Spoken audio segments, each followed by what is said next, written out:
Hey there and welcome to Geopolitics 411. This is quite a sad story to see because we're talking about South Sudan. South Sudan, if you know, has been at war since 2013.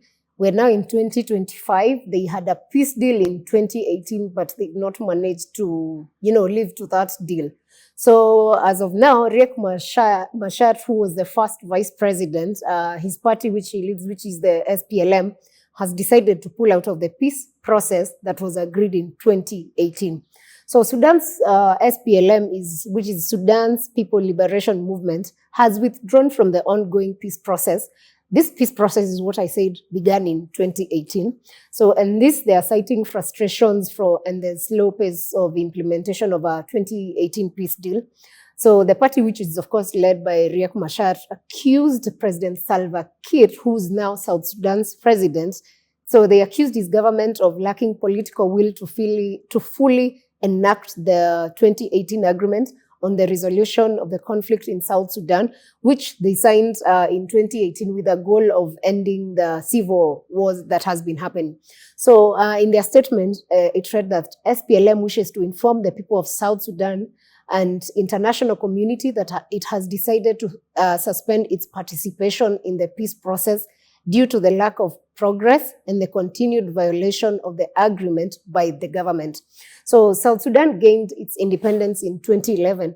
But of course, since 2011, they haven't really known peace. I mean, they sort of enjoyed peace between 2011 and 2012. But then in 2013, the war broke. So when the war broke out, this war was actually between Kiir's people and those that are supported by Machar. And this war so far has killed at least an estimated people, which a number of 400,000. That's such a huge number of people to die. Then you sort of agree on a peace agreement, then it never comes to pass. In addition to that, millions and millions of people have been displaced. So that's really quite sad. So the 2018 peace deal had established a unity government with Kiir as president and Riek Machar as the first vice president. So the peace deal had further outlined steps such as unification of rival forces, drafting of a permanent constitution, and preparing for elections. This has been major. The key provisions of this deal, as I have mentioned, however, have not been met. And the key among them is the issue of elections that have been postponed, I think 3 times now. And that is really becoming becoming hard for the SPLM group to take it into consideration. So SPLM, the elections were originally scheduled for December 2024, which is last year. But however, they have since been pushed to December 2026, which is next year. So SPLM pointed that the government's lack of commitment, one, transparency in managing oil revenues, because all this war that happens in Sudan is basically control over resources. And it's so sad that every country in Africa that has natural resources does not enjoy peace. So again, the war in South Sudan is an issue of control of the oil reserves that are available. And so one of the things that this group has said they are not happy about is the managing of these oil revenues as reasons for its withdrawal. And the government also stating that the government does not show any commitment to creating a conducive environment for peace. So South Sudan's government, on the other hand, is yet to give any official statement after SPLM issued this announcement. And the regional mediators, of course, there's the African Union, there's IGAD, all these people in Africa, EAC, who are trying to push for peace. They've asked that, because they were involved in the 2018 peace deal, they've really expressed concern over the development. In fact, IGAD's executive secretary says that both sides need to return to dialogue because that's the only way this will be sorted. And this is, the people of South Sudan deserve peace and stability. We call for restraint and renewed commitment to the peace process. I mean, as a Kenyan who is a neighbor to South Sudan, I feel also it is time that these nations come to an agreement and just sort the mess and, bring peace. We have some Sudanese who've run and are operating here in Kenya, actually from both South Sudan and the larger Sudan.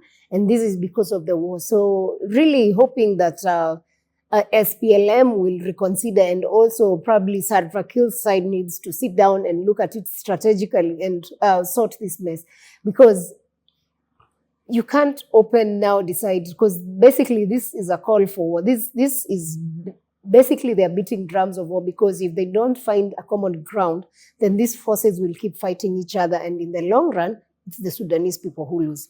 So analysts also warn that SPLM exit could reignite tensions, as I was saying, and in a country that is already grappling with war and refugees and an economic collapse, intercommunal violence and a humanitarian crisis, it's such a significant setback. And hopefully, these both parties can just look at it and see the risk of renewed conflict and actually decide, instead of us allowing this to go on, then let's just sit and talk and see how we can sort out. So something else that is to note is that SPLM hasn't specified whether with this latest withdrawal, if indeed Riek Machar remains as their leader or they are putting someone else in leadership. So that's something that is yet to be communicated. And of course, with this, if we're not even aware if Riek Machar is in charge of this group, then that makes it worse, because we don't know if these are now, if they are working on small other groups that can escalate the war. So that's quite a sad scenario coming from the East African nation. So the key provisions, some of the key provisions that were in the 2018 peace agreement were power sharing agreement. There was a ceasefire and security agreement. They had actually given a transitional period of 8 months. Imagine this. This is from 2013. So there was after the war broke up in 2013, but during the peace agreement deal in 2018, they had an 8-month pre-transitional period, which was followed by a 36-month transitional period. And this was supposed to culminate in a general election. So the original timelines for elections were in 2022, which is 2 years ago. Delays happened, and this was pushed to December 2024. Again, 2024 came, delays happened, disagreements, and again, this was pushed now to December 2026. So hopefully this time it will happen. And another key provision was the justice and accountability, where they had proposed a hybrid court for South Sudan, which was in collaboration with African Union. And this was supposed to help in the prosecution of war crimes and atrocities that had been committed by these people who did it between 2013. And it also included a Truth and Reconciliation Healing Commission. This was supposed to help in the compensation and address the past abuses that have happened. So from where I sit, my conclusion is that the conflict has been characterized, of course, by ethnic violence. And this is particularly between Kiir's group, which is the Dinka, and Riek Machar's group, which is the newer base. And due to this, it's two communities that are basically fighting for control.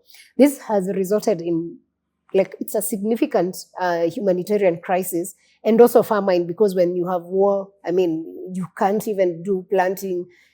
Further, we have had IDPs, so much displacement has happened on. So that's quite sad. So of course, with this, you have to question who funds these people. From what we understand, of course, these are the main groups that are involved, but there are other rebel groups inside. So some of the people who fund this are these groups. The others includes money that comes from external partners. They have the diaspora remittances, and the groups that control the local resources, and potentially there is external actors and private actors and networks who also who are the armed dealers. And all these they do because they want to provide arms and gain in terms of the oil reserves and oil that comes from the region and gold. So these are some of the things that are causing this war, and it's quite sad to see South Sudan almost getting back to where it is. Kenya was key in the independence of South Sudan, and we wouldn't want to see South Sudan degenerate to where it was. Kenya did such a fantastic job in facilitating peace and, giving independence to that country. So hopefully they are able to resolve this, and we can see South Sudan, getting back on its feet.